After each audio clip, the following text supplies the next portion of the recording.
bayanan. Imagine nyo, meron po bang nagnakaw na meron na silang ganun? Halimbawa, ikaw may TV ka sa inyo, magnanakaw ka pa ba ng TV?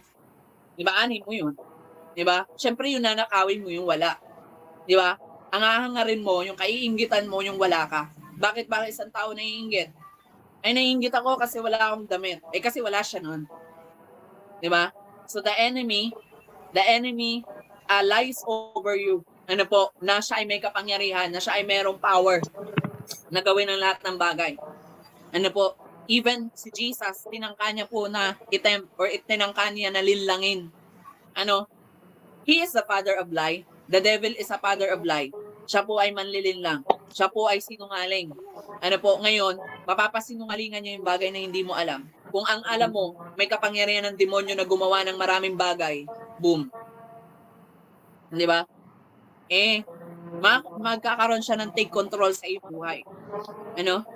Hallelujah, Jesus. So, nawa po ay natuto kayo doon. Ano po? So, sinabi dito, the devil has power to control an atmosphere. Ano po? Wala po siyang kakayanan doon. You have the authority. Ano po? You have the capacity. Ano sabi dito, make it as a big deal. Ano po, don't make Satan as a big deal because Satan has no power or no control to any atmosphere or any dimensions in your life. Ano po? So wala siyang control. Hindi niya kayang kontrolin ang isip mo. Bakit ko po nasabi na hindi kayang kontrolin ng demonyo ang isip mo? Even si Jesus, even ang Panginoon po natin, binigyan tayo ng ng free will to decide.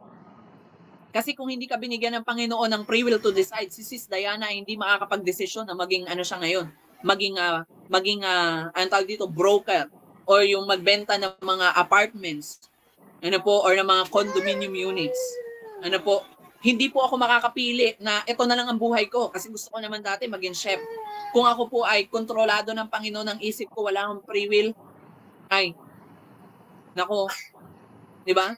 Hindi po ako magiging pastor. Gagawin ko po kung ano po yung nakaprogram lang. Magiging chef. Kung magiging chef lang ako. At yung mga nakaprogram na maging pastor, sila lang magiging pastor.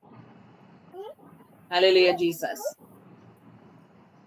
Praise the Lord. So are we guys learning? So natuto po ba ang bawat isa? Hallelujah. Ano po? So yan po ay para mas lalo nyo lang po maintindihan kung ano po yung ibig sabihin ng tinatawag na atmosphere. Ano po? And that atmosphere is carried by all Christians na hindi po nila alam. Ano po? Hallelujah. At kaya madaling makapagsinungaling or makapag-lies yung demonyo sa atin dahil hindi natin or alam or wala tayong idea doon. Ano? So let's move on to next slide please. On Matthew 28 verse 18. Hallelujah. Sabi dito, and Jesus came and said to them, all authority in heaven and on earth has been given to me. Ano po, ang lahat po ng kapangyarihan at lahat ng authority ay binigay po ng Panginoon sa kanya nag-iisang anak na si Jesus. Tama po. At kung babasahin po natin, in the book of Genesis, binigyan po tayo mga tao ng authority, ng tinatawag na dominion.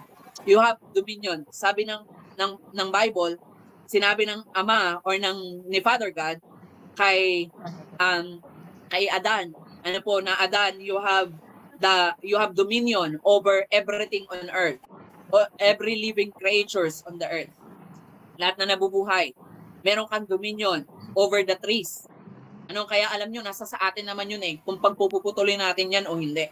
Nasa sa atin naman yan kung aalagaan natin yung mga puno or atin pong wawasakin yung ating environment. Di ba po? Because dominion has given to us. Ngayon, bakit tayo nagkakaroon na ng mga bagyo-bagyo? Bakit nagkakaroon tayo ng ganyan? Kasi sinisira na natin We have the authority. Di ba? We have the authority over that. God given this. Nasabi pa doon, Adam, you have also dominion over everything or every fishes on the sea.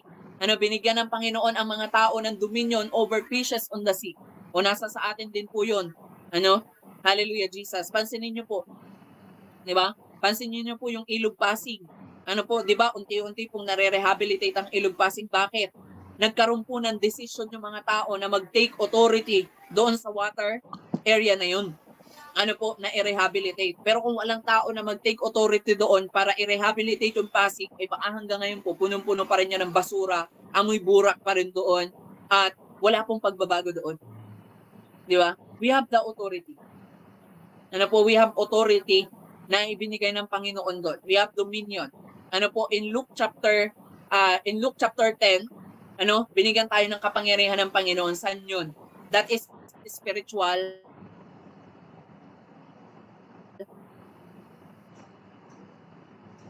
beings naman. Kung yung una, sa Genesis, binigyan tayo ng dominion over physical things. Nung kapanahunan po ni Jesus, binigyan din tayo ng authority sa pamamagitan ng ngalan niya o ng pangalan niya over what? Spiritual things. Kaya po ang demonyo hindi na po yung problema sa atin. Ang demonyo pwede niyong utusan. Pero bakit hindi umaalis sa buhay niyo? Kasi binigyan mo na siya ng authority dyan. Or binigyan mo na siya ng tinatawag na strongholds. Binigyan mo na siya ng tinatawag na position. Hallelujah, Jesus. Maraming mga tao, yung nasasabihin nila, ganito na talaga sa pamilya namin Nagkakaroon ng mga kabit-kabit. Ganyan na talaga sa pamilya namin, nagkakaroon na ng kabit-kabit. Igagrab na ng demonyo yung authority na yon. Or yung nakita niyang chance na, okay, dinideclare niya na may kapangyarihan yung pagkakabit-kabit sa pamilya niya. Kaya ito na. Ito na yung opportunity niya para makiapid yung mga taong nandoon. So meron ng authority doon of disobedience. So nagkaroon na ng authority. Ang demonyo. 'Di ba? Bakit po ba nagkaroon ng bakit po ba ang mga babae kapag sila ay nanganganak ay merong paghihirap na tinatawag? After po nila na mapatapon sila or mapalabas sila doon sa Garden of Eden, doon po nagsimula ang paghihirap. Yun po ay curse. Sinabi doon na yung mga babae ay na-curse na kapag sila ay manganganak, sila po ay magkakaroon ng masakit na panganganak. Mahirap. At alam niyo ng mga nanay dito kung gaano kasakit yan. Sabi nga nila parang pinuputol na yung bayawang mo. Para magiging manananggal ka na. Kulang na lang ng pakpaklilipad na. Ganon feeling. Bakit ko po alam? Kasi naikukwento po yan ng nanay ko. Nung time na pinapanganak niya yung bunso namin kapatid, sabi niya napakahirap, ang sakit ng likod ko. Para daw pinupunit yung kanyang mga laman-laman. Ganun kahirap. At sabi naman doon, bakit ang mga lalaki kailangan po namin magpagod para sa ikabubuhay? Bakit kailangan namin magpagal, magtanim? Kasi yun na yung course na kailangan na kaming gumawa ng action para sa or maging responsible na kami para sa aming pamilya. Nung nasa Garden of Eden si Adan at si Eva, imagine niyo po, provided ng Panginoon lahat. Sabi diyan, kumain kayo ng kahit anong puno, anong prutas. Ibig sabihin, hindi nila kailangan magtanim ng munggo. Imagine niyo po yun. Yung munggo ay nasibol na lang doon. Kukuha na lang sila. Hindi na nila kailangan na pumunta ng US para mamili ng apple. Yung apple ay nandun na lahat. Provided na. Imagine niyo po, sa Garden of Eden, sinabi doon na may 4 doon na ilog. Ng isang ilog doon ay nagpo-provide ng ginto. Na yung isang ilog doon nagpo-provide ng mga makakaing isda. Yung isang ilog doon nagpo-provide ng maiinom na tubig.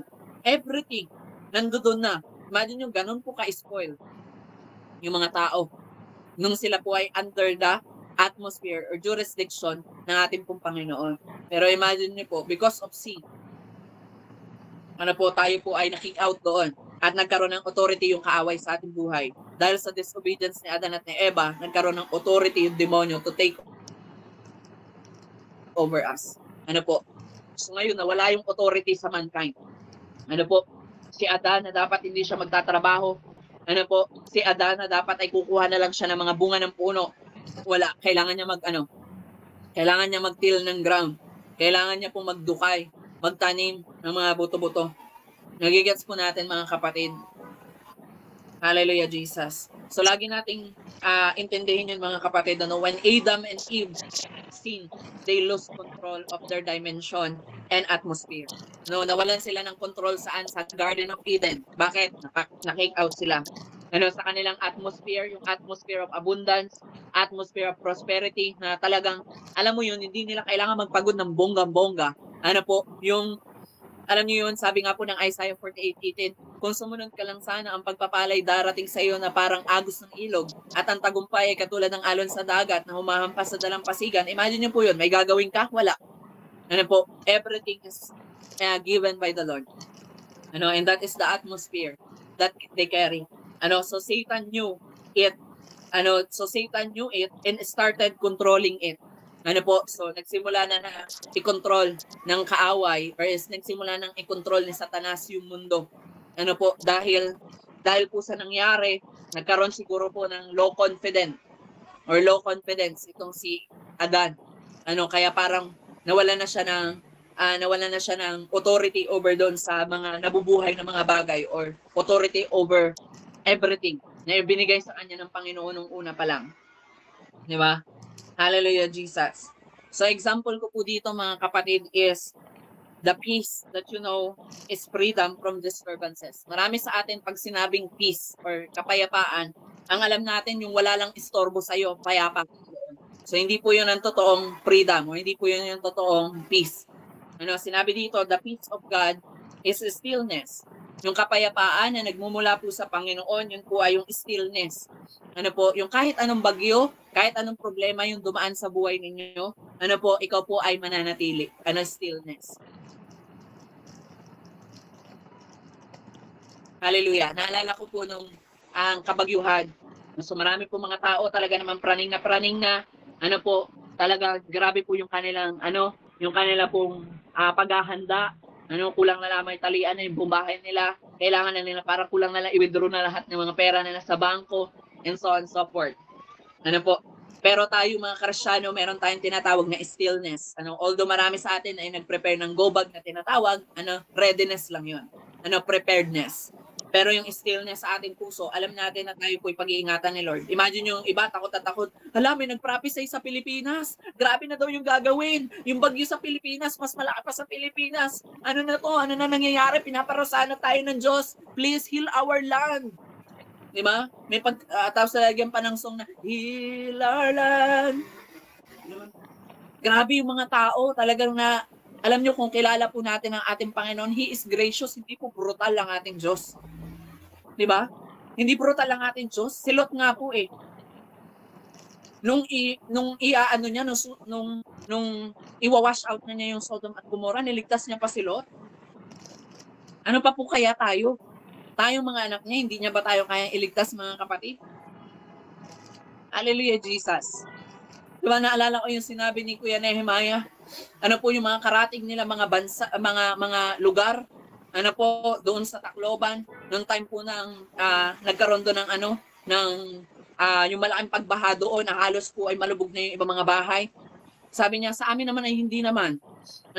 Sa amin naman ay parang grabe, hindi namin alam kung bakit parang ang taas-taas sa bahay namin. Naalala ko rin po yan. Noong mga moments po na naranasan po namin na may bagyo noon eh. Tapos sabi ng nanay ko, grabe, sobrang takot daw siya kasi naabot na raw yung bahay namin ng baha. Pero alam niyo po, yung kapitbahay po namin, yung bubong po nila, yun na lang yung kita. Sa bahay ng lola ko hanggang dibdib. Sa bahay po namin, alam niyo kung hanggang saan po ang tubig? Hanggang tuhod. Hanggang tuhod. Sabi ko, nagtataka ako, hindi naman mataas yung bahay namin. Kapantay lang naman ang bahay ng lola ko, kapantay lang ang bahay ng tito ko, pero magtataka ka, bakit hanggang tuhod lang ang tubig? Diba? At lahat sila, doon sila lumikas sa bahay namin. So sabi ko nga so God is good, yun to us. Hallelujah, Jesus. Nung kabagyuan na yung bumili ako na ng kay Ate Donna, doon sabi ni bilang ko lagi ng breakfast sa morning. Na naging kaibigan ko na rin. Yung mga tao doon, problemado na yung mga tao doon, nag-uusap sila, chismisan sila, Tapos alam niyo yun, 'di ba? Bida-bida ang person sumaba. Sabi ko, hindi naman po yan, hindi naman po tayo maapektuhan po ng sobra-sobra niyang bagyo na yan. 'Di ba? Kasi tayo naman po ay covered ng Lord, at hindi naman po hahayaan ng Panginoon na tayo po ay mapahamak. Alam niyo po, hangin-hangin lang po mararamdaman natin dyan. Parang katulad po ng bagyong Opong. So sabi niya, nawa nga. Ngayon, pagkabili po nung Monday morning, pagpunta ko doon, sabi niya, uy, ang galing Alam mo ba, tama nga yung sinabi mo, hindi nga tayo na ng bagyo. Tingnan mo, wala nga masyadong dito, wala nga masyadong nasira dito. 'Di ba? Punta po kayo, maraming lugar sa Cavite, wasak-wasak. May mga nagtumbang puno, may dumating pa sa amin dito. Bahay na kaibigan nila Jay, sabi doon, yung ibang lugar daw ay nawala na ng kuryente kasi daw may mga hospitals bumagsak na and so on. Pero imagine niyo po yun, yung pag-iingat po sa atin ng Panginoon, di ba? Nararamdaman tayo ng hangin-hangin, pero hanggang doon lang. Nararamdaman tayo ng ulan, pero hindi naman sobrang lakas ng ulan. Parang ano nga lang parang thunderstorm nga lang Di ba? So, ganun po ang pag-iingat ng Panginoon sa atin. Okay? So, the peace of God na ibinigay sa atin is merong stillness and may peace war, in your mind. Ibig sabihin, wala pong conflict sa inyong isipan. Kapag ka po sinasabi ninyong kayo po ay nakakaranas ng kapayapaan ng Panginoon, pero everyday overthink, everyday doubted, mag-doubt ka na sa sarili mo. Dahil hindi yan yung peace ng Panginoon. Dahil yung peace na ibinigay ng Panginoon, meron tinatawag na stillness. Yung stillness na yun ay, yun po yung kapayapaan, yun yung kahinahunan, yun yung isang bagay ang gayanin ng ibang mga tao. Di ba? Naalala ko nga po yung time na sinashare ko sa inyo nung one time na may lindol, Di ba? Kami sa bahay, nakaupo kami. Sabi ko, in Jesus' name, in Jesus' name. Yung mga tao sa labas, Diyos ko po, lakas ang lindol, Diyos ko po, tulungan niyo po kami, patawarin niyo po kami sa mga kasalanan namin. Yung ganun sila as if, nagkakatakbuhan na sila. Sabi niyo, mga gamit natin, yung mga importanteng mga gamit, yung mga birth certificate, yung mga kunin na ninyo. Tapos sabi ko sa bahay na,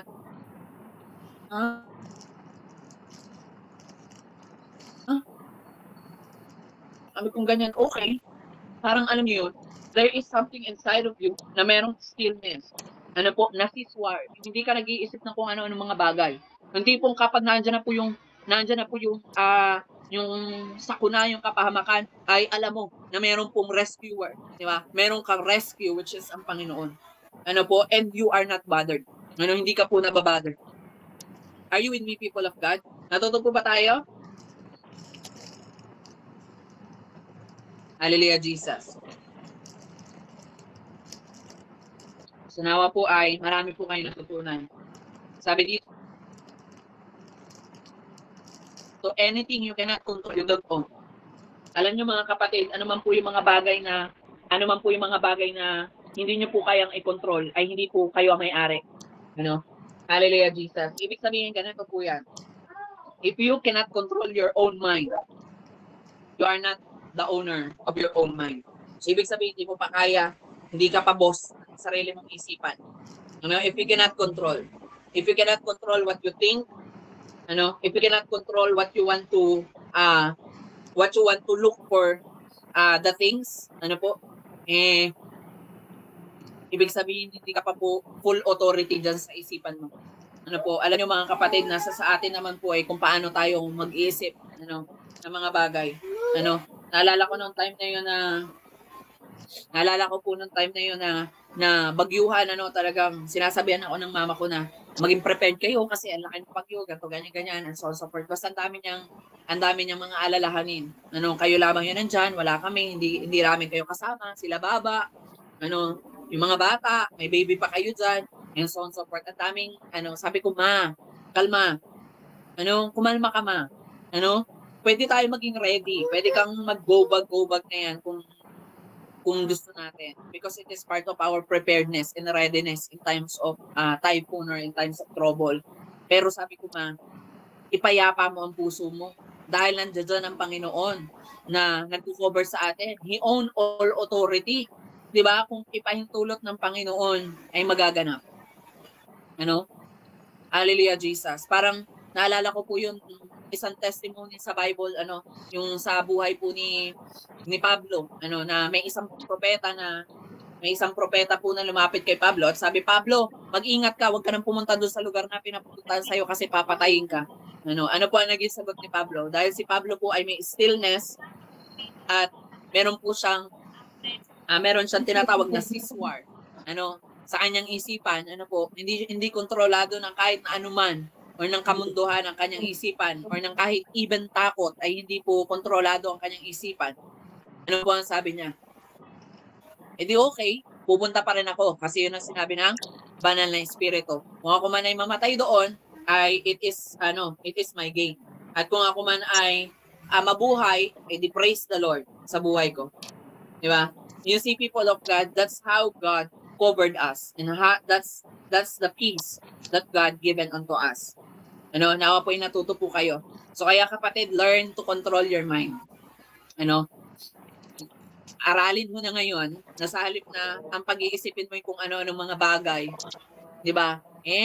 I-control mo kaya yung isipan mo. Ikaw po ang mag-control dyan. Hindi yung ikaw ang kinokontrol ng isipan mo. Hallelujah. May nagsabi lamang sa'yo, Uy, Milty, alam mo ba kapag umidad ka ng 30, hindi ka na makakapag-asawa. Ikaw naman, takot ka naman. Kaya ngayon pa lamang, kahit hindi pa ito yung tamang panahon na inilagay ni Lord, juwain ko na lang to. Jujuwain ko na lang to, besh. Kasi hanggang 30 lang yung di ba? Walang ganun. Di ba? Bakit kaya si pastor ninyo ay until now, bakit kaya I am living in that stillness na, Lord, kung kalooban mo man, magkaroon ako ng partner in the near future, it is your will. But if don't, or if not, thank you, Lord, pa din. Because it is the life that you have ordained to me. Kahit naman po ako kahit naman po ay manligaw at kahit naman po ako ay makipaglampungan diyan, kung hindi naman po yan ang kalooban ni Lord, hindi pa rin po yan ang magaganap. Nagigets mo natin? So you see, people of God, many of us, we are so troubleshooted. Hindi natin na-handle ng maayos yung isipan natin. Hallelujah, Jesus. Ganon din po yung ating puso. Tayo po ang kinokontrol ng ating puso. Hindi po yung puso natin ang ating kinokontrol. Ikaw ang mag-control ng puso mo. Kaya mo pong kontrolin yung puso mo na huwag magalit. Kaya mo pong kontrolin yung puso mo na huwag ka magtanim ng sama ng loob. Kaya nga po may spirit of self-control. Because that spirit helps us to control everything. That's why we have the Holy Spirit that will remind us of everything. The Holy Spirit will help you to what? Napasunurin yung isip mo so that all part of your body will follow. At tutulungan ka naman po ng mind. Para po i-direct yung puso mo. Yun yung sinasabi na hindi laging awa. Kailangan mo rin to. Hindi laging dadaanin mo yung bagay or lahat ng bagay sa awa-awa. Dapat minsan isip-isip din. Or kailangan nating pag-isipan din. Yung maraming bagay. Before you decide to do this, and then think about it. And when you are sure, and then move for it. Kaya nga lagi ko po sinasabi sa inyo, when your mind, your heart, and your body, soul, and spirit is not connected for a decision, huwag ka na lang mag-decide. Huwag mo na lang yung gawin. Naisip mo lang pala, mag-ano ako ngayon, mamaya po, at may ginagawa pa si Tito. Napag-desisyon na ng isip mo na, parang gusto ko mag-preach ngayon. Pero yung puso mo naman, wala naman doon sa pag-preach. Tapos parang yung action mo naman or yung sarili mo naman, tamad ka pa sa buhay. Diba? So learn to communicate or connect everything. Bakit po? Ang alin? Manood na lang po muna ikaw at tatapusin lang ito ni Tito. Mamaya po, mamaya. Mamaya po. No, wag maganyan. Mamaya. Saan ka naman magulat and liwaliwanag? Hallelujah, Jesus. So, as I continue, sabi dito, if your mind are always bothered by money, your mind is always bothered by plans, your mind is bothered by so many pressuring things, that mind you don't own.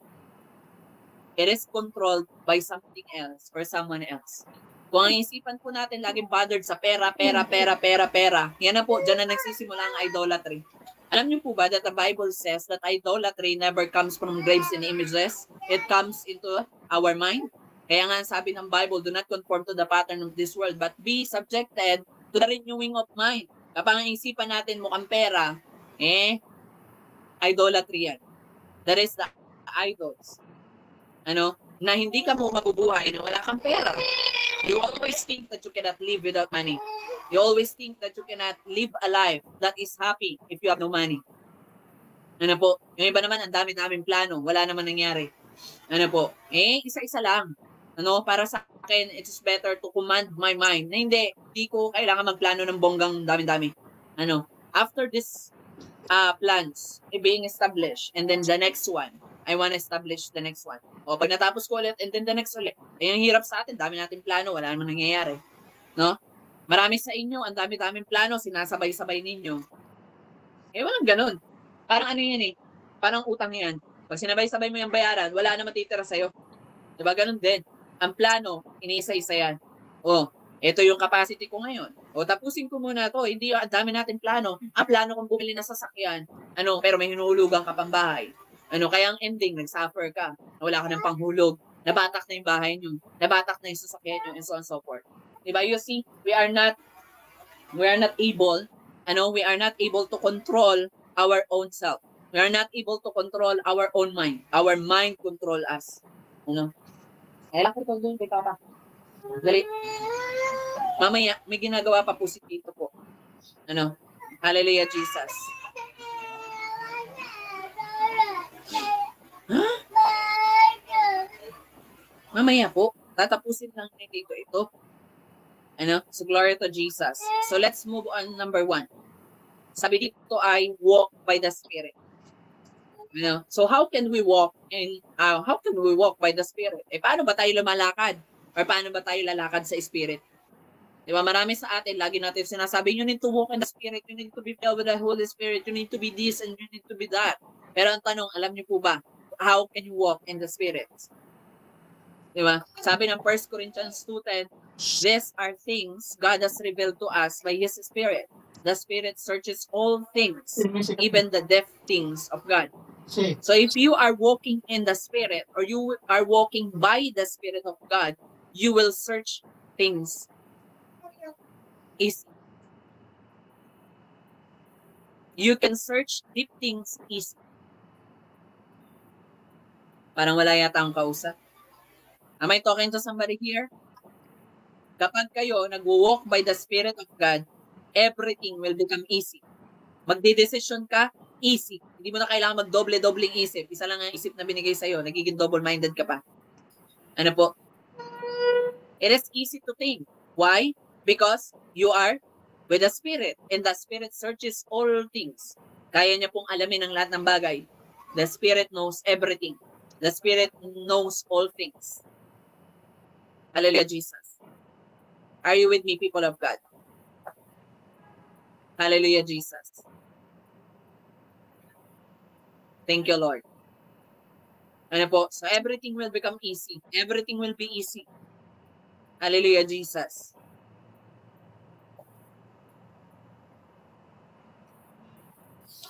Wala na ka ba? Ayan.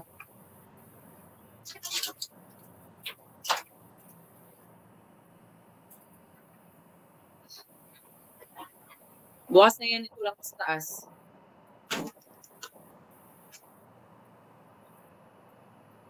Ay, si mamay pala ito. Samo, oy? Ano man, ani?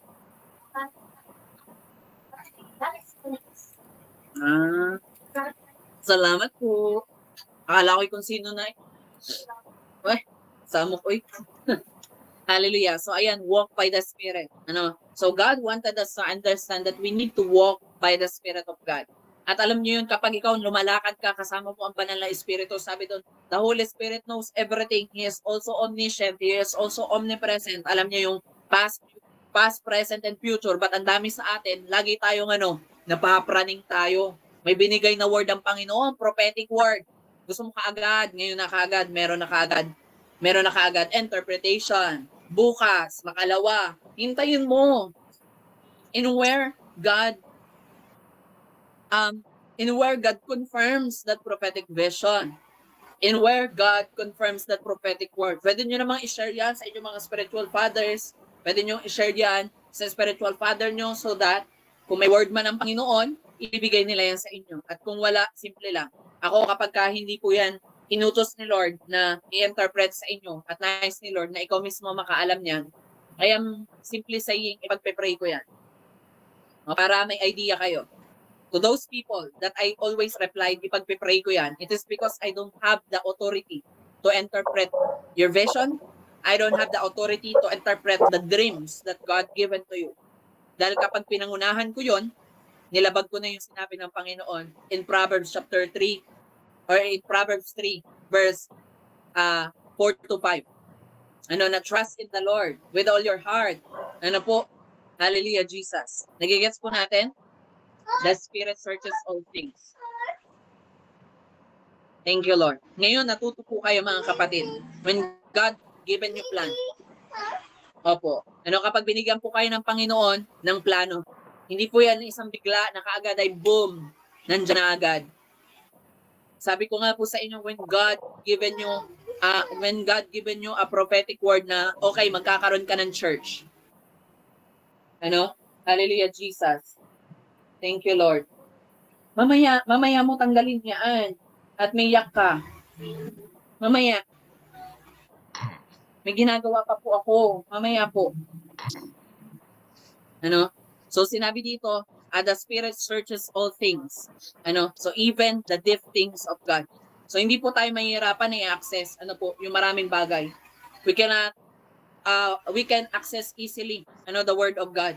Diba minsan sa atin, isang prophetic word pa lamang yung binigay sa atin, presyon na tayo kung paano natin gagawin. Presyon na tayo kung paano natin papalabasin, kung paano ano ba to, ano bang gagawin ko, and so on. Diba? Kaya nga po minsan sinasabi ko sa inyo, when God given you vision, God will give you interpretation. God will give you instruction, and God will give you the direction. Hallelujah, Jesus. So God wanted you to understand, hallelujah. Napahugas ka muna din. Lakad. Na the Lord will shows us the deep things of God.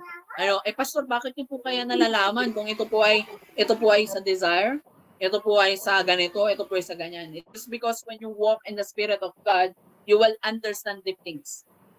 When I walk in the Spirit of God, or when I walk by the Spirit of God, I will also understand deep things. Because the Bible says, now when you are filled with the Holy Spirit, the Lord God will reveal you mysteries of heaven. Diba? Sino po nakabasa na sa inyo ng verse na yun? That the Lord will show you mysteries in heaven. Ngayon kung wala ka pa doon sa realm na yun, wala ka pa sa atmosphere na yun, take easy, mga kapatid. Huwag mong pilitin na pumasok sa atmosphere na hindi ka pa authorized. Diba? Hallelujah, Jesus. Wala ka doon na paugas ka. Patatapusin lang ito. Dali na. Huwag na makulit. Oo. At ako magsusuot sa iyo po. So, ayun, glory to Jesus. So, the deep things of God. You will understand the deep things of God. So, lagi po natin yung tandaan, mga kapatid. Or lagi po natin tandaan yung mga anak sa pananampalataya. To those who are prophetic people here, lagi po natin yung tandaan. Okay? So, do I contribute something into your life? Ngayong gabing ito, may na-contribute po ba ako sa inyong buhay? Wag po kayo mag-alala, hanggang 2 points lang yan. That's why sinumalan ko siya ng medyo maaga-aga ng konti. Because I want you to understand, or I want to contribute something into your life na nice kung maintindihan niyo po itong mga bagay na to. Diba? So kaya mapapansin niyo po, bakit kaya yung ibang mga tao parang minsan magtataka ka pa. Bakit kaya pagdating sa ibang tao parang ang bilis-bilis lang sa kanila magdesisyon? But parang ang bilis-bilis lang sa kanila ng ganito, ganyan. Ba't ako parang nagsasuffer ako, Lord, tulungan mo ko. Napatawad na ba ako? Ganito na ba? Ganyan na ba? And so ang dami mong overthink sa buhay. Ipakita mo lang kay Lord na no matter what happened, no matter what circumstances you are facing, give always thanks to God. Sabi ng Thessalonians, rejoice always, pray without ceasing, and then what? Give thanks in all circumstances. Many of us, hindi tayo thankful kapag hindi natin nakuha yung gusto natin. Ay, Panginoon, gusto ko po may interpretation na yung vision na binigay mo ngayon na, now na. Hindi ako makakatulog kapag hindi mo binigay yung interpretation. Diba? I am telling you, people of God, have peace. Matulog ka na maayos. Kung hindi pa ibibigay ng Panginoon ngayon yung interpretation, hintayin mo. Di ba? Si Daniel nga, inintay niya pa ng ilang araw eh. Di ba? Si Joseph nga, naghintay pa siya ng moment na nanalangin muna siya bago siya mag-interpret eh. Di ba? Wala namang madali eh. Di ba? Everything we need to understand that by walking in the Spirit, Ano po, hindi siya basta-basta. Ano po, nagigets po natin? So revealing all these things to you, people of God, it takes time. Alam niyo po ba, nung nakaraang araw ko pa po ito ginawa? At madaling araw ko pa po ito ginawa. Ano po, because that is the moment that I have peace here. Ano po, dahil kung hindi, guguloy po ako dito. Ano, guguloy na ako ng pamangkin ko dito. Ngayon nyo ngayon pa nga lang ginugulo na ako. Ayaw niya magpalinis sa kantay niya. Gusto niya sa akin pa. Ano, di ba? Ganun po siya. Diba? Hallelujah, Jesus. Ano po? So praise the Lord. Diba? Kaya mga kapatid, alam niyo po yun, sometimes the Holy Spirit will reveal you something and that He is connecting on you. Alam niyo po ba, si Daniel, ano po, si Daniel nakaranas po siya ng, nakaranas po si Daniel ay nakaranas po ng moment na si Angel Gabriel ay na-encounter niya physically. Kasi physical, na-encounter niya si Angel Gabriel. Ano po, nung may inutos ang Panginoon. Bakit? Kasi si Daniel, may duda po siya eh. Diba? May duda. May duda po si Daniel that time. Imagine nyo nakaka-utter naman po si Daniel ng prophetic. Kaya nga lamang, wala siyang diba? Wala siyang gaanong capacity to understand the Spirit. Prophet na yun propeta na po yun. Pero wala siyang ganong kagrabing understanding para maintindihan niya yung prophetic word. Pero ang ginawa ng Panginoon, gumawa si Lord ng way para maiparating pa rin kay Daniel yung mensahe niya through what? Physical interaction or physical intervention. And I was remember the time that the Lord called me, you are an apostle. Sabi ko, Lord, hindi ako maniniwala without confirmation. Pero wala rin akong pagsasabihan kahit na sino that you called me as an apostle. I want somebody to declare in me that I am who I am. So inintay ko po yun for over 4 years. Then after 4 years, somebody speak and prophesy to me that I am who God called me. At hindi pa po yun natapos doon. Dinalwa pa. Dinalawang beses pa ng confirmation. Bebe, pupunasan ko. Kasi immediate yun. So glory to God.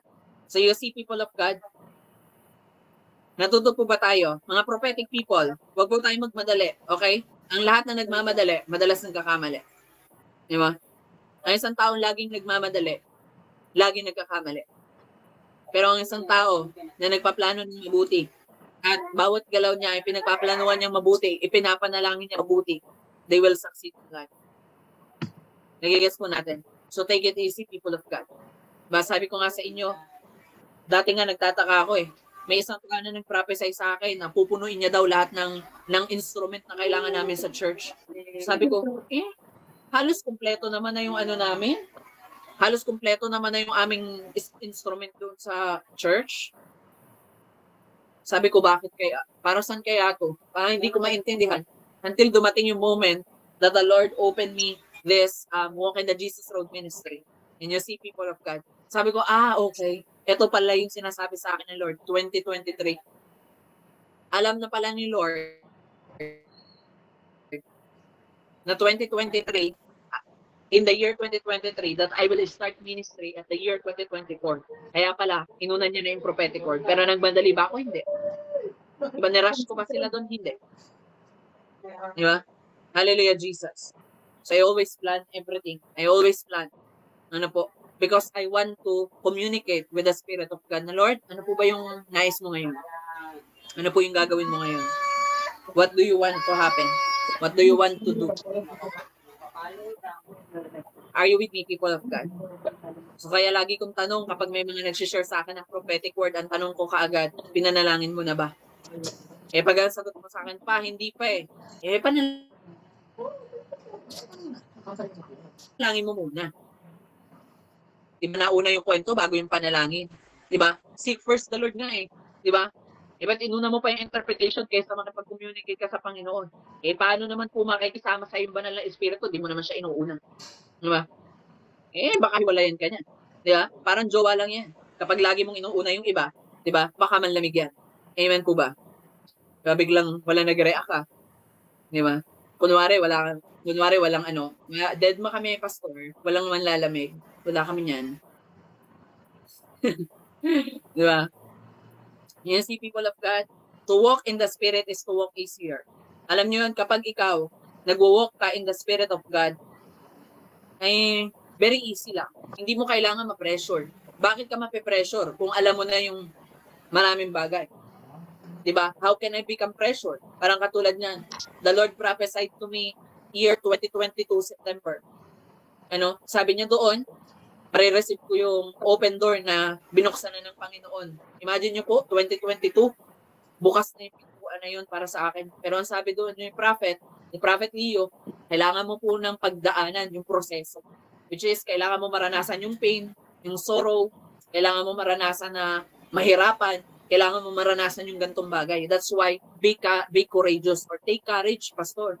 The Lord given you the calling, but you need to surpass the process to unveil what God wanted you to have. Ano? And ngayon, doon ko nalaman, in the year 2024, after 3 years, doon ko po nalaman na, tinawag pala ako ng Panginoon. Diba? Para mag-lead ng isang ministry. Na ngayon, I walk in the Jesus Road Ministry. You see, people of God, how long I wait? How long I experience? For over 2 years, practice ko yun. Diba? 2 years in the making na walang nakikinig, wala kang honorarium, wala kang kahit ano, walang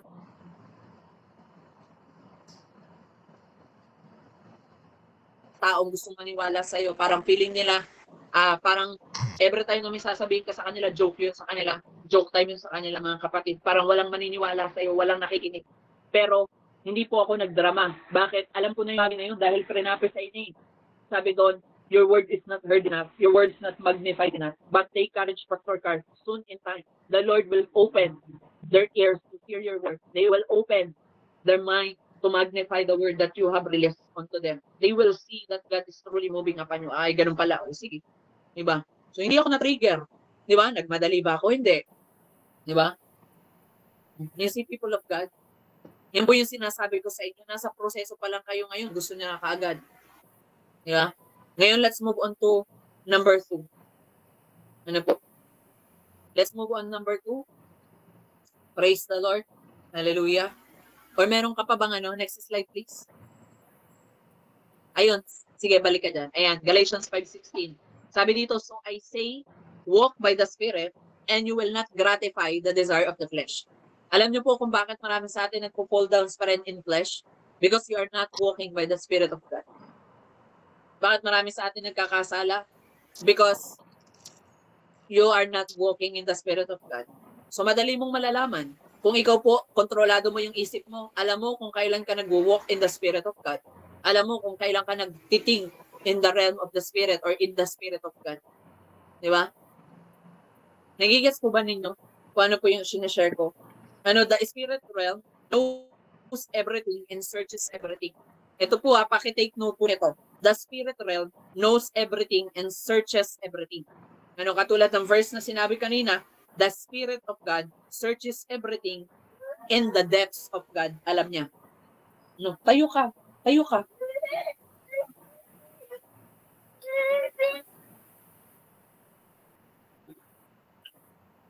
Ay.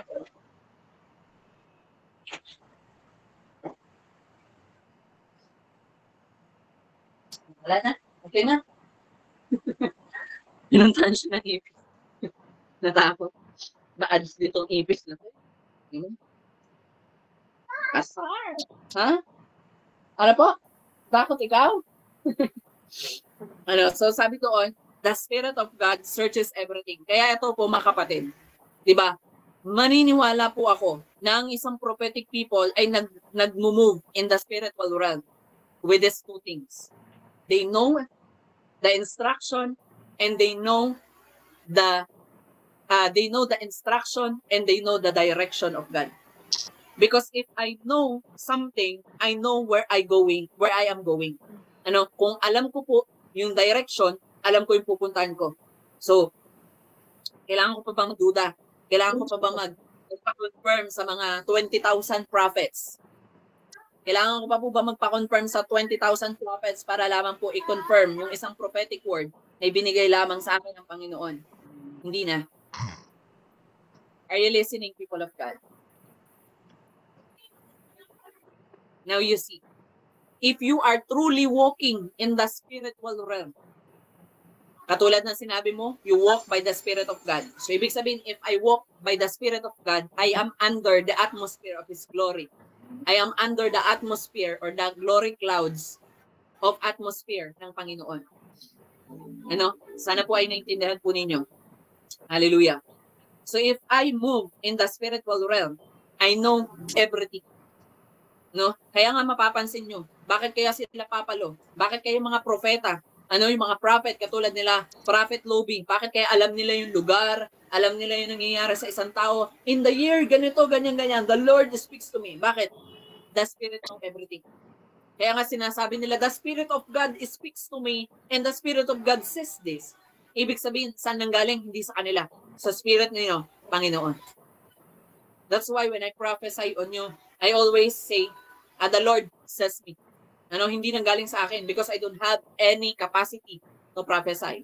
But the Spirit of God knows everything so that I can prophesy or I may prophesy on you. Nagigets po natin? So if you are truly walking in the spiritual realm, you know everything and you search everything. Ibig sabihin, pag may gusto ko malaman, hindi po ako lalapit sa maraming mga propeta para po alamin yung maraming bagay sa buhay ko. Am I talking to somebody? If I truly walk in the Spirit of God, hindi propeta ang unang choice na lapitan ko. Kundi sino? Ang Espiritu ng Panginoon na binigay sa ating lahat. So I need to pray. Or even fast if I can. Lord, what do you want, Lord God? Lord, nakita ko na ito mga nakarang araw, ipinakita mo sa akin, Panginoon, ang isang lugar na napakaraming mga bata, na may isang babae doon na nakakulay white na nakatayo. And every one of them every one of them ay na para sila nagfe-fellowship. Lord, ano yung nais ituro sa akin? Kung gagamit ka po ng mga tao, Panginoon, ituro mo kung sino po yung gagamitin mo to interpret the Word of God to me. Or your visions. Hindi yung lahat na tinanong natin. Lahat na minessage natin. Lahat na, ay nako. Di ba? Tapos ang ending, sasabihin sa iyo nung repent. Obey. Di ba? Hindi nila ikaw mabigyan ng instruction or even the direction. Di ba? Ano ba yung gagawin? Eto kasi sinasabi ng Panginoon that the Lord called you to do this. At tinawag ka ng Panginoon sa ministry. Hindi yung nakita mo pa lang yun.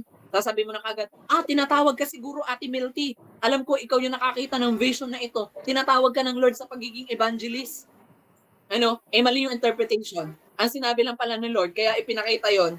Ang interpretation nun is, tinatawag siya ng Panginoon saan? To be what? To lead the people of God towards Him. Not because you see that in your dreams or in vision, you are an evangelist. Come on, people of God.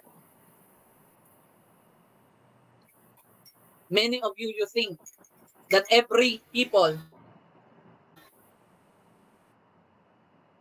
na nagsasabing, ito yung interpretation, this is my side, this is this, and this is that. Alam nila. Now, the Spirit of God knows everything, mga kapatid.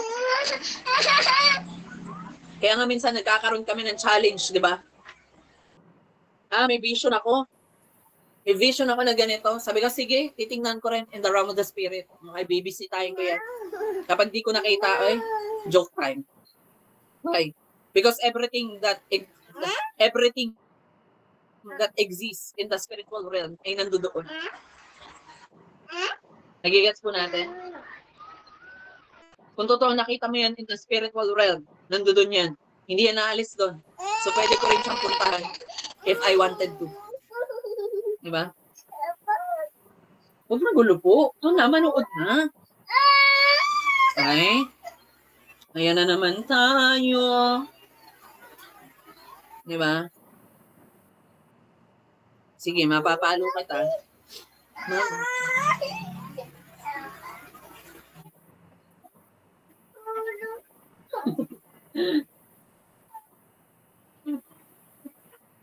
Yung so makulit, ha?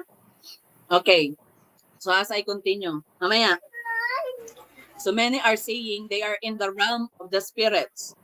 Okay? Marami po ang nagsasabi na nandoon sila sa realm of the spirit, but knew nothing. Wala namang alam, or wala namang pong idea what is the spiritual realm look like. Nagigas natin? Many people, they think that they are in the realm of the spirit, but they are only in the realm of imagination. Maraming tao sinasabi nila they are in the realm of the spirit, but what they are doing is they are in the realm of imagination. You know? So, sa mga katulad natin na hindi pa natin personally kaya mag-interpret or mabigay yung right direction and right instruction na ibinigay ni Lord, nandito pa lang tayo sa realm na to. Ang tawag po doon, the soulish realm. Hindi naman porket nasa soulish realm ka, ay wala ka nang kayang gawin. Hindi mo na kaya mag-prophesy. Because in the soulish realm, it always needs understanding. Pansinin ninyo, may dalawang sinabi ang Panginoong Jesus nung time na siya po ay nagpa-prophesy. Naalala niyo po nung tinanong si Jesus ng mga apostol, na Panginoon, bakit po parable yung sinabi mo dun sa mga Sadducees at Pariseo or sa kanila? But pag sa amin, direkta. Anong sabi ng Panginoon? Because only those people in the spirit understand spirits. And those people in the flesh can only understand flesh things. Ay, wala akong kausap ngayon.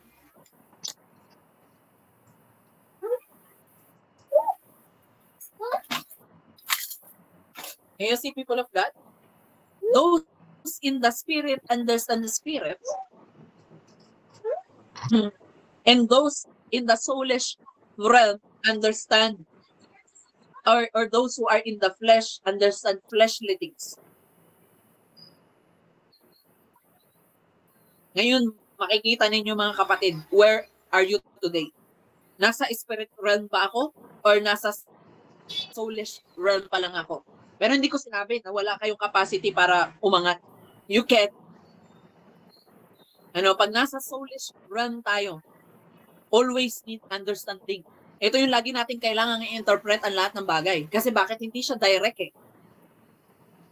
Pastor, bakit ganun? Pag nagpa-prophesy sa iyo ang Panginoon or pag may pinapakita sa iyo si Lord na vision, bakit alam mo na yung lahat ng bakit ganito, ba't ganyan, ba't pag kami, kailangan pang interpret na, Pastor, nakakita ko ng ahas, nakakita ko ng ganito, tapos sa may butas doon, may ganito, may ganyan. Bakit? You are in the what? Soulish realm. Are you with me?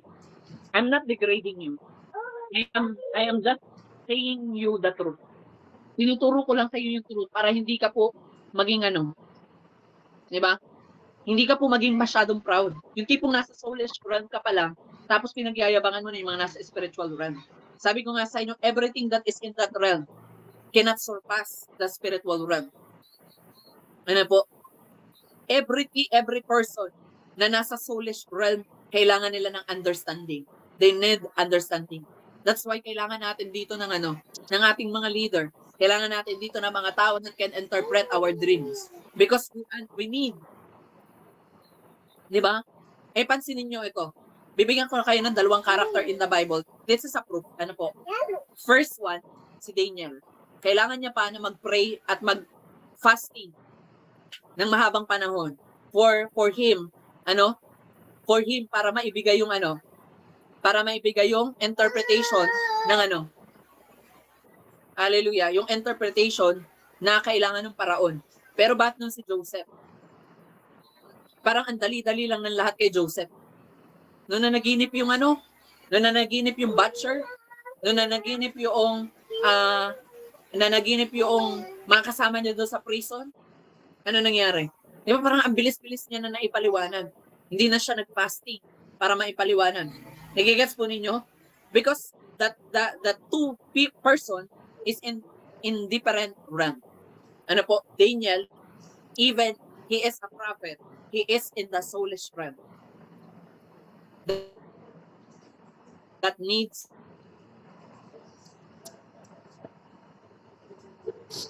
understanding.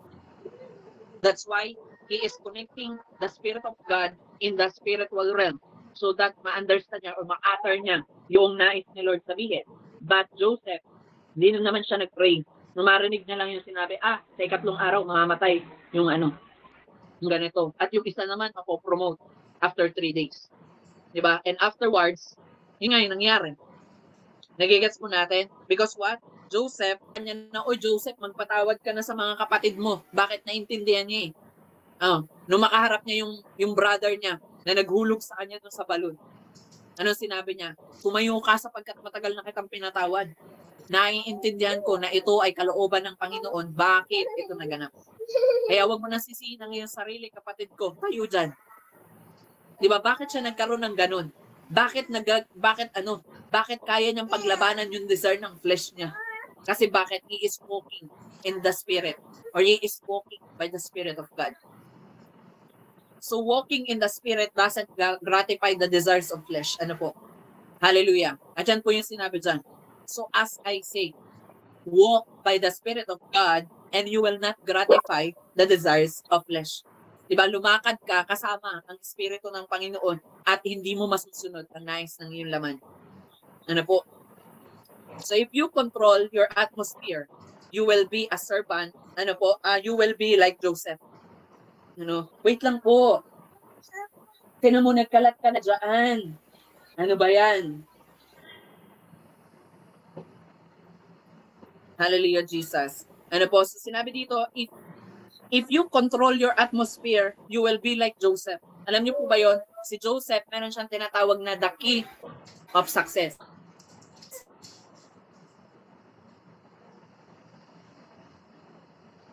May tinatawag siya na key to wealth. Ano po? Meron siyang susi na ibinigay sa kanya. Susi na mag-create ng yaman.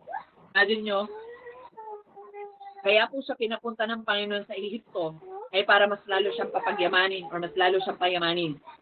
Ano po? So sabi dito, a servant to Potiphar, wait lang po. So sinabi dito, in Genesis 39 verse 2, si Joseph, minsan siyang servant. Pero dahil kontrolado niya yung atmosphere niya, as a servant to Potiphar, he become victorious. Alam niyo po ba yon? Nagigets po ninyo? Kahit na po si Joseph ay servant, nung napunta siya under the authority of Potiphar, alam niyo po ba na siya po ay pinagkatiwalaan na ng maraming yaman ni Potiphar? Kaya nga po yung asawa niya ay nagkaroon po ng lust over kay Joseph. Dahil sinabi doon si Joseph ay matipuno, siya po ay gwapo, siya po ay magandang lalaki. Hallelujah. So kung tutuusin, hindi naman po lahat ng nandoon sa servanthood na yun ay mayroong kakayanan. But because Joseph control atmosphere,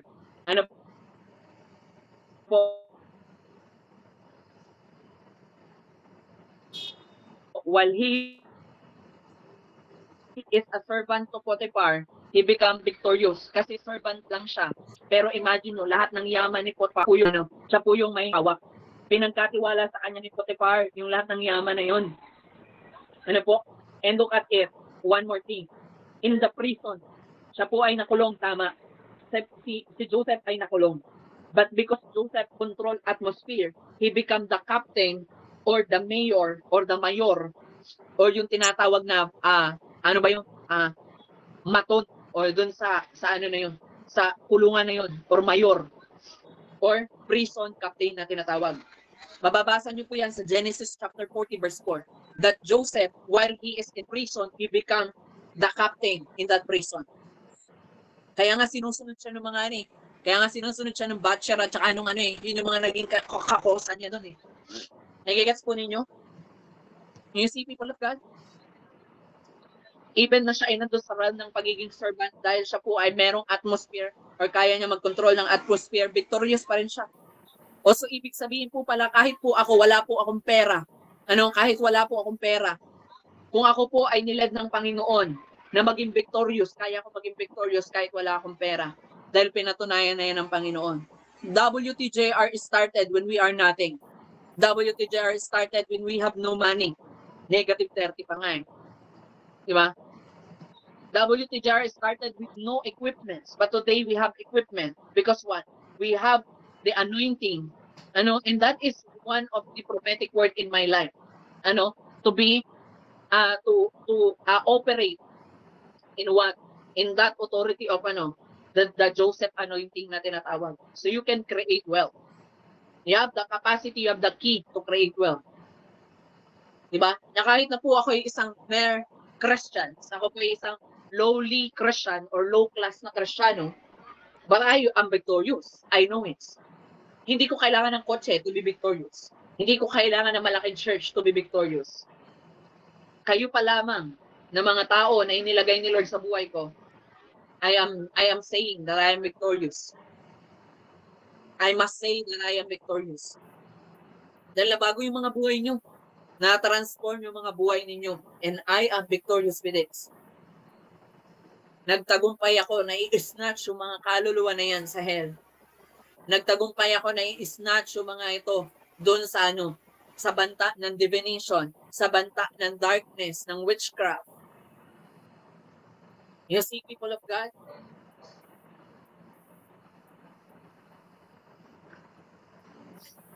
Even nagsisimula pa lamang po ako, I am in the prison of what? Deaths.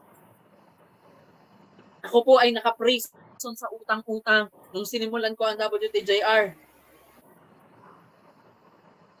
But look at today.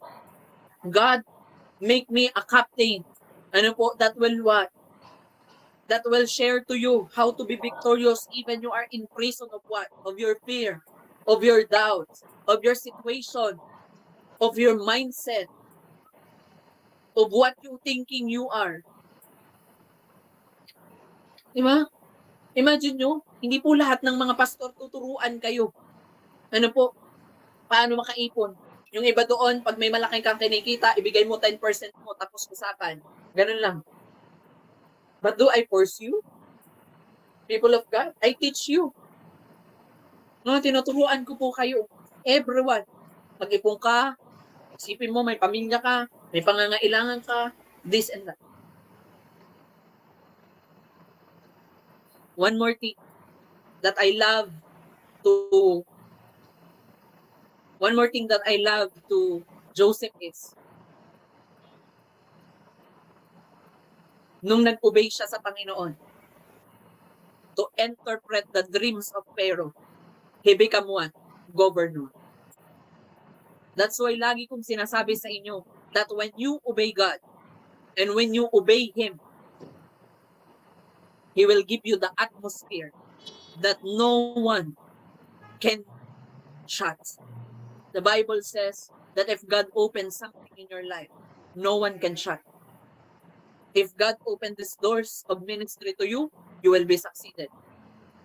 Yan din naman yung thoughts ko dati. Nung nagsisimula pa lang ako, sabi ko, Lord, wala akong pera, paano ko sisimulan yung ministry? Sabi ng Lord, bakit kailangan mo ba ng pera para magsimula ka ng ministry? Bakit sa tuwing pag susunod ka sa akin, kailangan mo ng pera? Hindi ba ang kailangan ko lang naman yung obedience mo at ako nang bahala dyan? Sabi ko nga na, Lord, sige Lord, I will follow. And the moment I follow, even I have nothing, and then I started to build this ministry named Walk in the Jesus Road Ministry. By the help of His spirits. Naging governor. Pag sinabing governor, nation ang pinapahawakan sa iyo. Or region. If I'm not mistaken, a governor holds region. Halimbawa, yung governor namin doon sa Region 4B, o di hawak niya yung buong Mimaropa, Mindoro, Marinduque, Romblon, at Palawan. Yung 4 na lugar na yun. So, because of this anointing, na even I am a servant to my Lord, my King Jesus, I become a governor to this ministry. Hindi lahat sa atin meron tayong ministry na katulad ng hinahawakan ko. Hindi lahat sa atin may finances na hinahawakan katulad ng na in-entrust sa akin ng Panginoon. You see, people of God, that even you are a servant to Pharaoh, or even you are a servant to the king, you will become a governor. Meaning may elevation. Makikita nyo yan, Genesis 41, verse 40 to 41. Nagigets po natin? Okay, next, number 2. Be filled in the Spirit. hindi po kayo makakapag-walk in the Spirit without being filled with the Holy Spirit. Yun po ang mali ng marami. Gusto na kaagad nilang lumakad by the Spirit of God, pero ayaw nila magpapuno ng Spirit of God. Okay? In John chapter 6 verse 63, the Bible says, "It is the Spirit who gives life. The flesh is no help at all." Ang Espiritu ng Diyos ang nagbibigay buhay sa atin. Kaya kung wala kang buhay, ibig sabihin, makalaman yan. Ano? Bakit papatay-patay ka? Bakit ikaw lulubog lilitaw para kang mushroom? Ano? Maglilingkod, hindi. Attend, hindi. Diba? Gagawa, hindi. Diba? Susunod, magda-doubts. Where is the life that God given? Nasaan yung buhay na ibinigay sa inyo ng Panginoon? Sinabi doon, the words that I have spoken to you are spirit and life. So, ibig sabihin, yung salita pa lamang ng Panginoon, dapat may isa pamuhay mo na. Kapag pinaniwalaan ko ang salita ng Panginoon, higit pa sa kahit ano pa man. Kaya nga po mga kapatid, kapag may mga tao na nagpipreach sa unahan, bakit po ako nagtitake down notes? Hindi lang po taking down notes. Dahil naniniwala ako na bawat salita na yun ay buhay at kailangan ko yung i-apply. Pero marami sa atin, hindi tayo nakikinig. Yung iba sa atin, tulog na. Yung iba sa atin, walang pake. Yung iba sa atin, nakikinig ka ngayon sa Gmeet. Pero lumilipad ang isip mo. Diba? Nagigets po natin, mga kapatid. Hallelujah. Are you guys learning?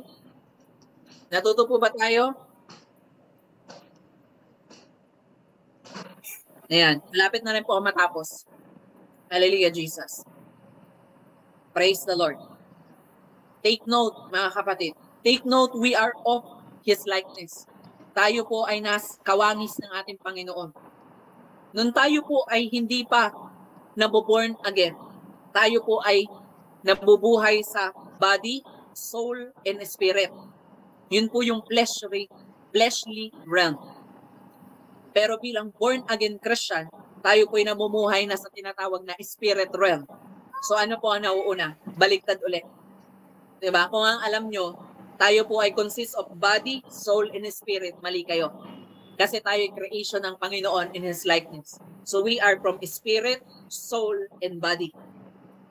Nagigets po ninyo? Yan po ang tamang pagkakasunod-sunod. Espiritu, kaluluwa, at katawan.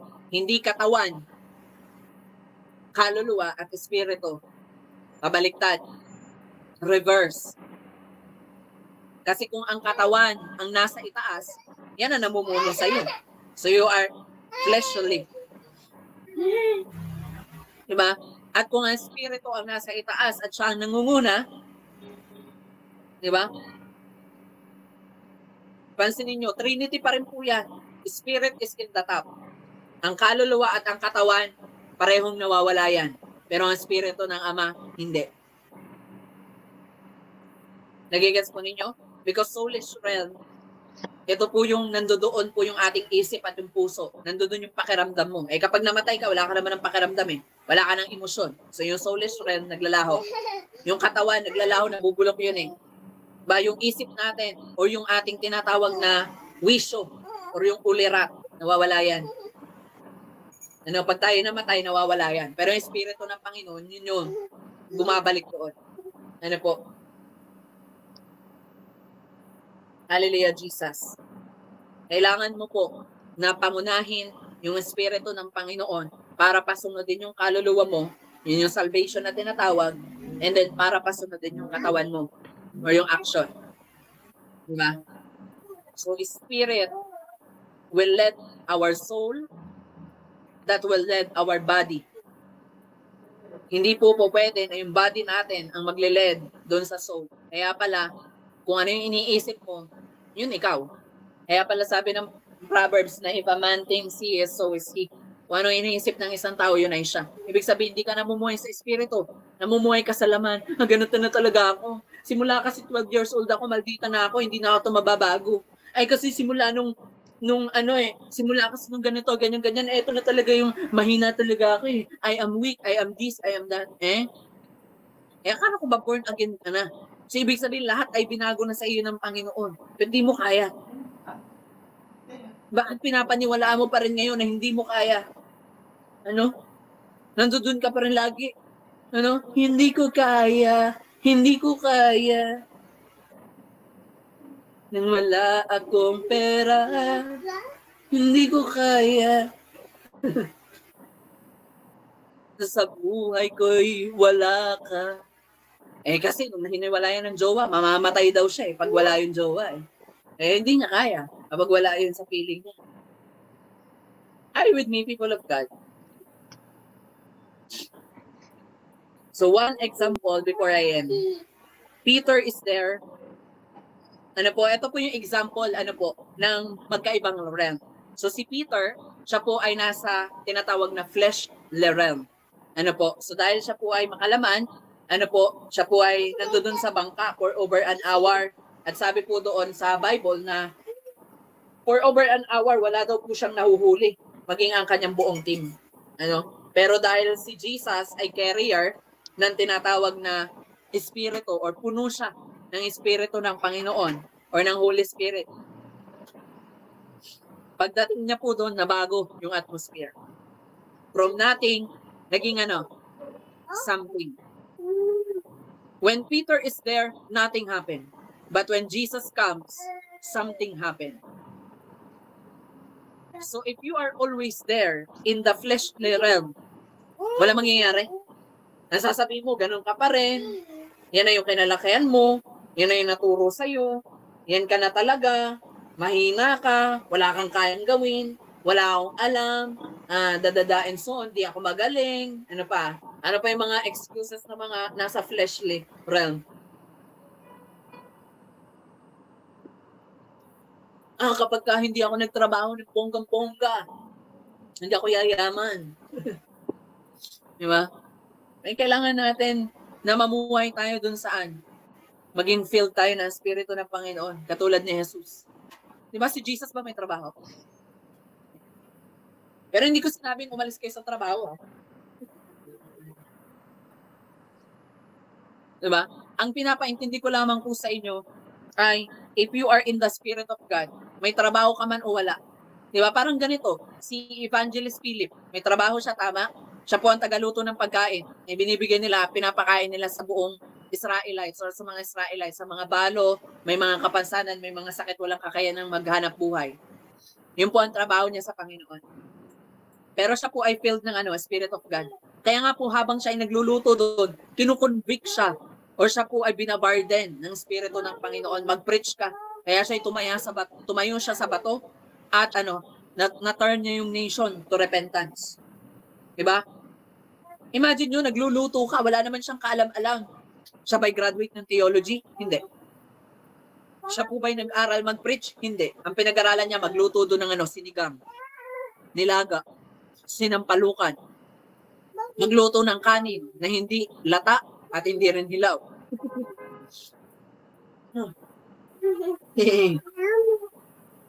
Magluto daw ng pastil.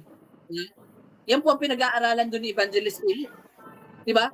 Pero nung siya po ay siya po ay niled ng Espiritu ng Panginoon na mag-preach. Ay, wala na pong excuse. Wala na reason. Anong ginawa niya? Tumayo siya sa bato, nag-preach siya ng word ni Lord, ayon sa kaya niyang gawin, and he turned the nation to Christ. Dami natin problema sa buhay. Bakit tayo? Dami-dami natin problema in life. Kapag wala akong pera, hindi ako makakapag-ministry, Kami nga nakapag-ministry, wala din naman kami niyan dati.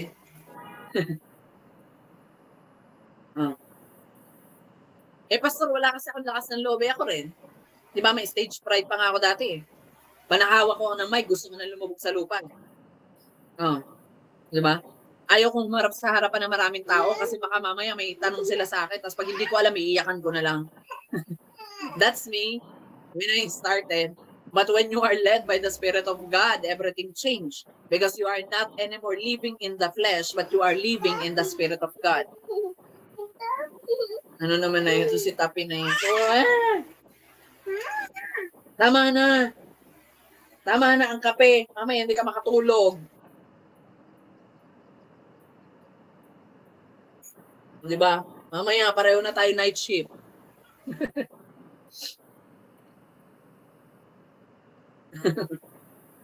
Ano? Mas sinabi dito ay, Peter is there for hours, yet cannot catch any fish. But when Jesus entered, filled in the Spirit of God, He changed the atmosphere to a prosper catch. Imagine niyo po yun. Hindi ko po pala kailangan ng 5 trabaho para po maging prosper ang buhay ko. Hindi po pala kailangan po ng 10 trabaho para maging prosper yung buhay ko. All I need is to be filled with the Spirit of God. Ano po? And may isang testimony ko sa inyo about Cafe Nestle. Ano, paborito ko kasi yung cafe na yon because it is a Christian cafe. Ano, dati ang pangalan niya is Love Cafe. Now, naging Cafe Nestle. Because Cafe Nestle is a place where there is a lot of fellowship.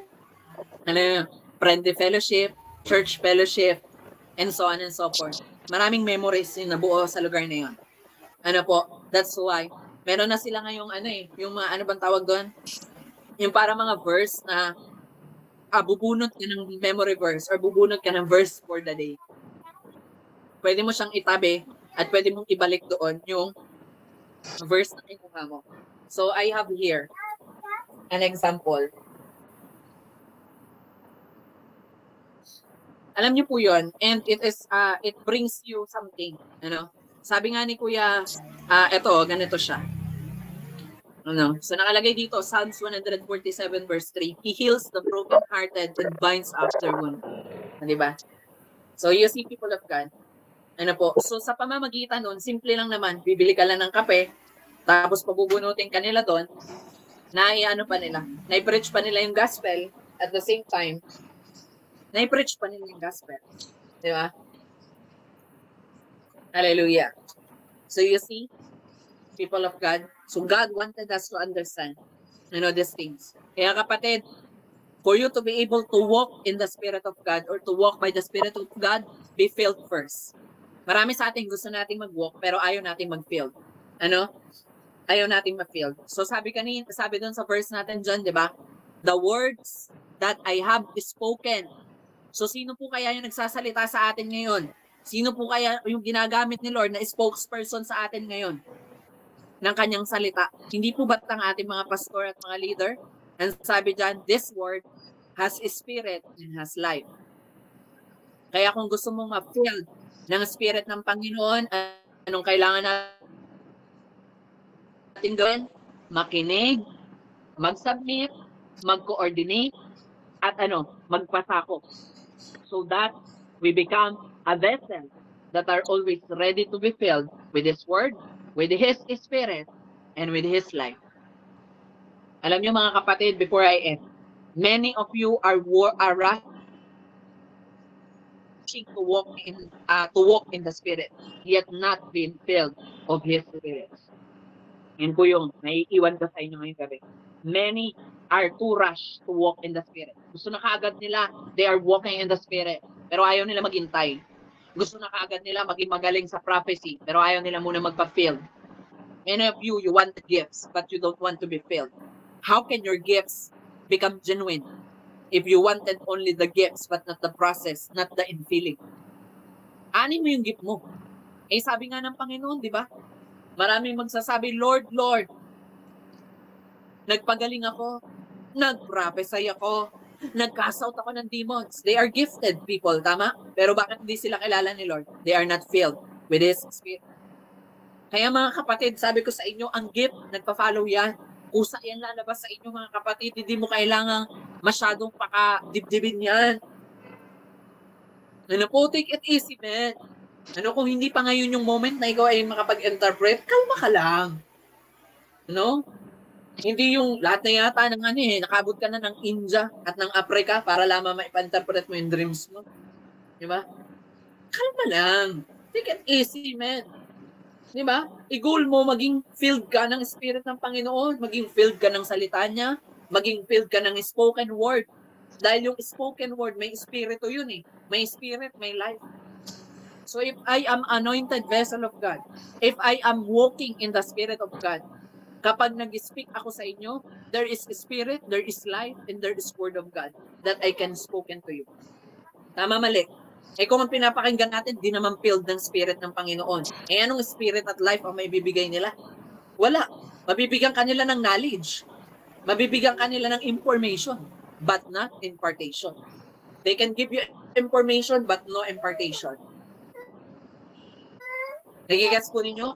They can give you knowledge, but as no... Amen? Kunin mo at bubuksan kita. Hallelujah. So let us pray. Among people of God, let us close our eyes and feel the presence of the Holy Spirit. Ura bababashia la rababahaya. Roboroshia la ramanasun tiliandre presia la robobosho koraya la rabarara. Rebebebebe shula la rabababashandara. Hallelujah. So I will give you a moment. Ano po? Can you please close your eyes and speak in your tongues for a moment? Ano po? Babalik po ako para ipag-pray ka. Ano po? Just speak in your tongues.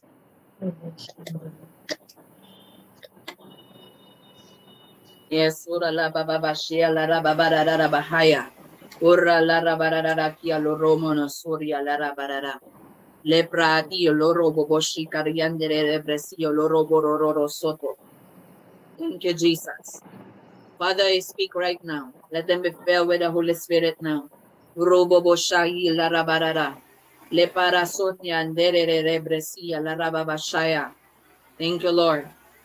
Let them experience, Lord, to be filled once again.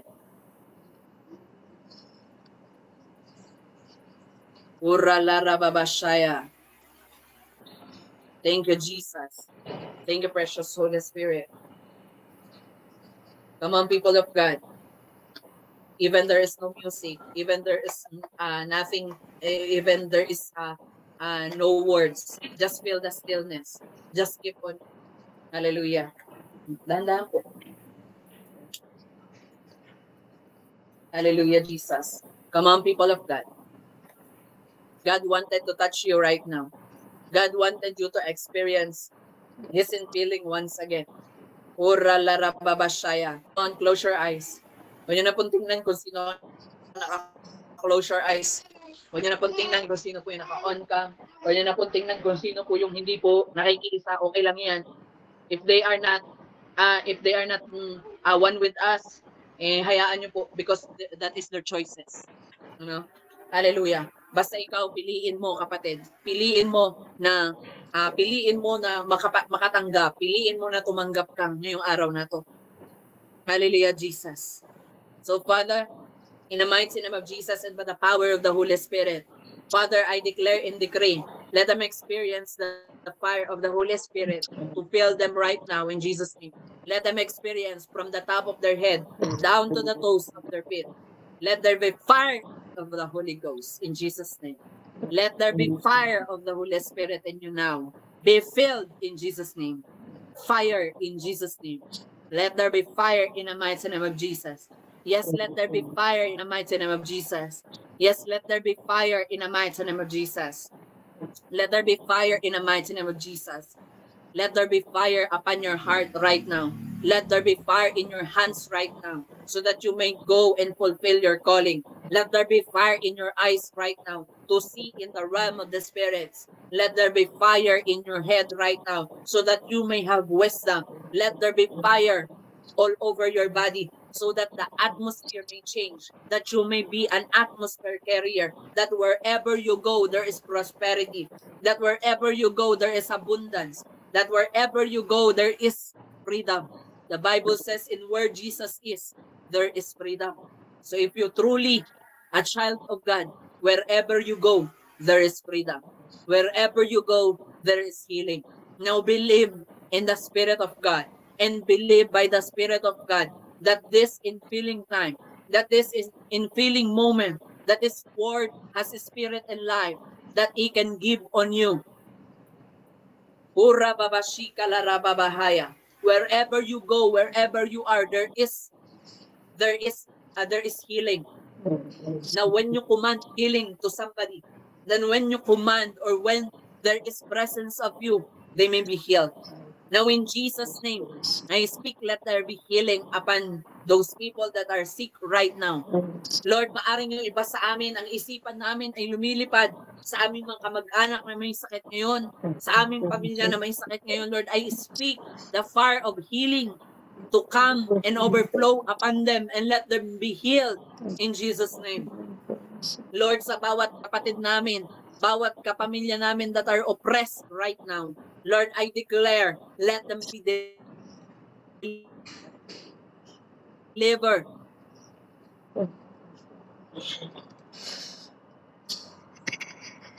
Let them be free. In the mighty name of Jesus.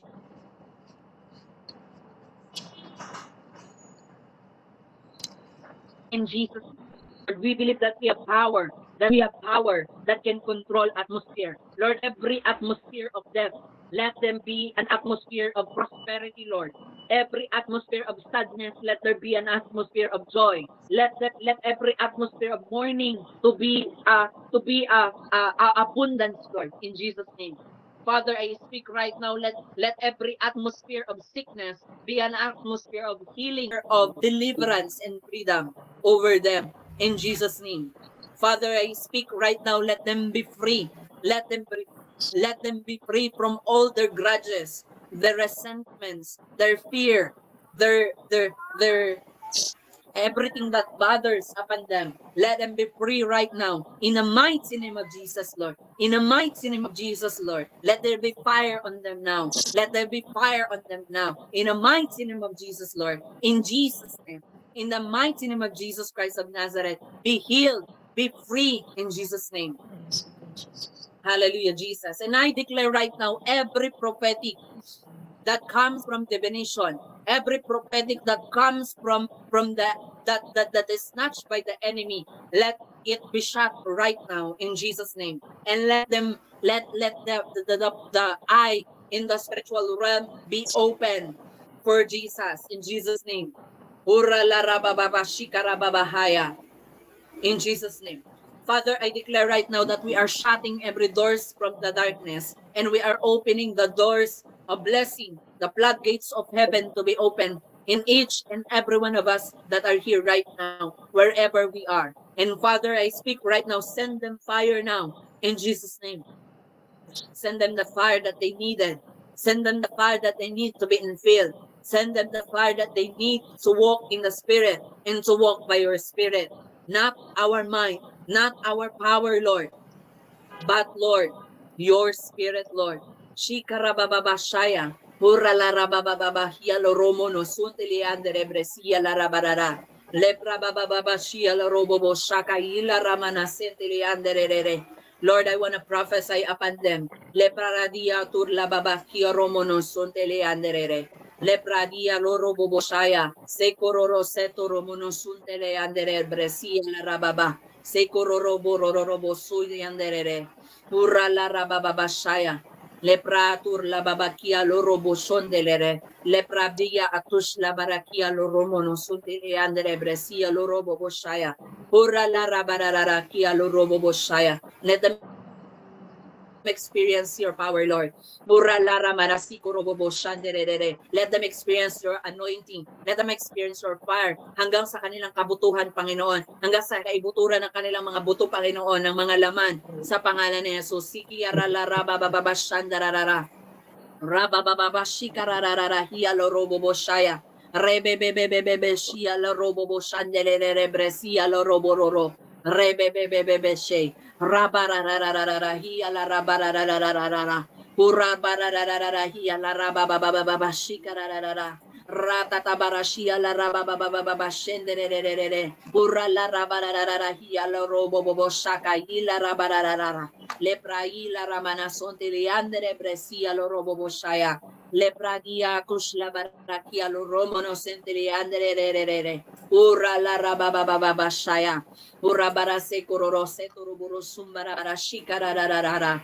Ura barase kororose toroboro sumbara barakia lo roborororobo subia la rabararara.